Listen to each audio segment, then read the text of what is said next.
नमस्कार, बात पति की में आपका स्वागत है। मैं हूं अखिलेश शर्मा।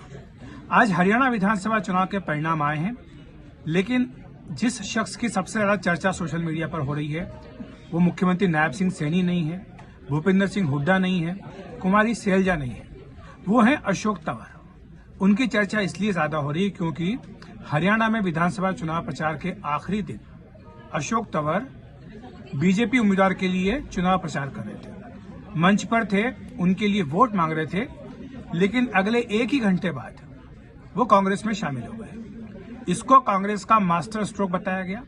कहा गया कि बीजेपी जिस तरह से कुमारी सैलजा के मुद्दे पर कांग्रेस पर हमलावर है, कांग्रेस ने उसकी काट ढूंढ ली है, क्योंकि अशोक तंवर न सिर्फ कांग्रेस पार्टी के भीतर कुमारी सैलजा के प्रतिद्वंदी माने जाते हैं, बल्कि वो भी अनुसूचित जाति वर्ग से आते हैं।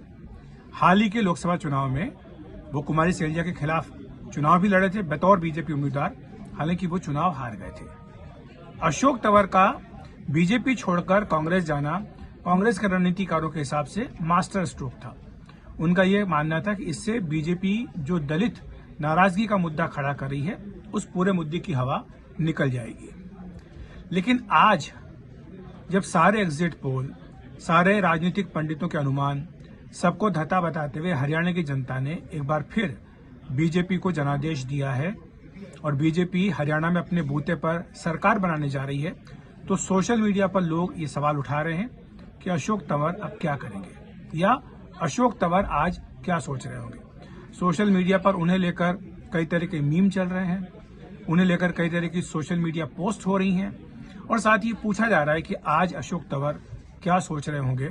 उनके बारे में ये चर्चा इसलिए ज्यादा है क्योंकि जिस दिन वो बीजेपी छोड़कर कांग्रेस में गए, उसी दिन हरियाणा की जो आयाराम गयाराम संस्कृति है उसकी याद लोगों को आ गई। आयाराम गयाराम संस्कृति यही है कि एक दल छोड़ के दूसरे दल में, दूसरे दल को छोड़ के तीसरे दल में, और तीसरे दल को छोड़कर चौथे दल में, यानी लगातार दल बदल करना। इसी को लेकर हरियाणा से ही आयाराम गयाराम की बात निकली थी। और आपको यही बता दें कि अशोक तंवर पिछले 5 साल में अगर बात करें तो 5 पार्टियां बदल चुके हैं। वो पहले कांग्रेस में थे, फिर वो आम आदमी पार्टी में गए, उसके बाद और दूसरी पार्टी में होते होते फिर बीजेपी में आए, और उसके बाद एक बार फिर से वो कांग्रेस में चले गए। तो इसीलिए उनको लेकर अभी सवाल पूछा जा रहा है कि अशोक तंवर का क्या हुआ। इसको लेकर के कई लोगों ने अपनी अपनी मजेदार टिप्पणियां भी दी हैं कि कहाँ तो वो जलेबी खाने के चक्कर में गए थे, लेकिन उनके हाथ से लड्डू भी निकल गया।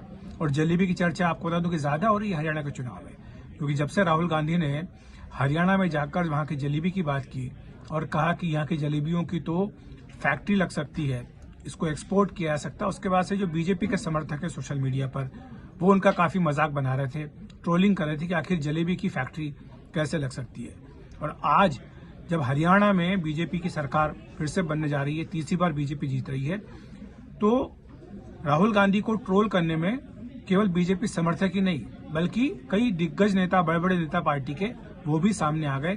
उदाहरण के तौर पर गुजरात बीजेपी के जो अध्यक्ष रहे हैं CR पाटिल, जो कि केंद्रीय मंत्री हैं, उन्होंने गुजरात बीजेपी ऑफिस में बाकायदा जलेबियां तली हैं और जलेबियां तल करके उन्होंने अपने कार्यकर्ताओं को खिलाई है। दूसरी तरफ कैलाश विजयवर्गीय, जो कि मध्य प्रदेश सरकार में मंत्री हैं, उन्होंने भी यही किया, वो भी जलेबी खिलाते हुए नजर आए अपने कार्यकर्ताओं को। और साथ ही बीजेपी का जो मुख्यालय है, यहाँ पर भी हरियाणा में से जलेबियां मंगवाई गई और बांटी गई। तो ये जलेबी को लेकर आज अशोक तंवर को भी ट्रोल किया गया है। और दूसरी बात ये भी है कि कुछ लोगों ने तो ये भी लिख दिया कि अशोक तंवर की हालत कुछ वैसी ही है कि वो कहाँ तो इस उम्मीद में कांग्रेस में गए थे कि कांग्रेस की सरकार बनने वाली है और जल्दी यहाँ पर उनको कुछ पद मिल जाएगा या कोई बड़ा ओहदा मिलेगा या कुछ बड़ी जिम्मेदारी मिलेगी, उल्टा कांग्रेस पार्टी चुनाव हार गई। तो ये कुछ लोगों ने कहा कि ये कुछ वैसा ही है कि आप भंडारे में जाएं तो भंडारे के अंदर जाएं तो वहां पर खाना खत्म, और जब बाहर आए भंडारे से तो बाहर आके देखा तो आपकी चप्पल भी गायब। तो कुल मिलाकर अशोक तंवर की हालत ये है, ऐसा भी कुछ लोग टिप्पणी कर रहे हैं। बहरहाल कुल मिलाकर के ये जो आज का परिणाम आया है और आज जिस तरह से अशोक तंवर की चर्चा हो रही है, ये अपने आप में कई सवाल जरूर खड़े कर देता है कि राजनीति में ये जो आयाराम गयाराम संस्कृति है आखिर किस हद तक कितनी जायज है। तो बात पति की में आज इतना ही। नमस्कार।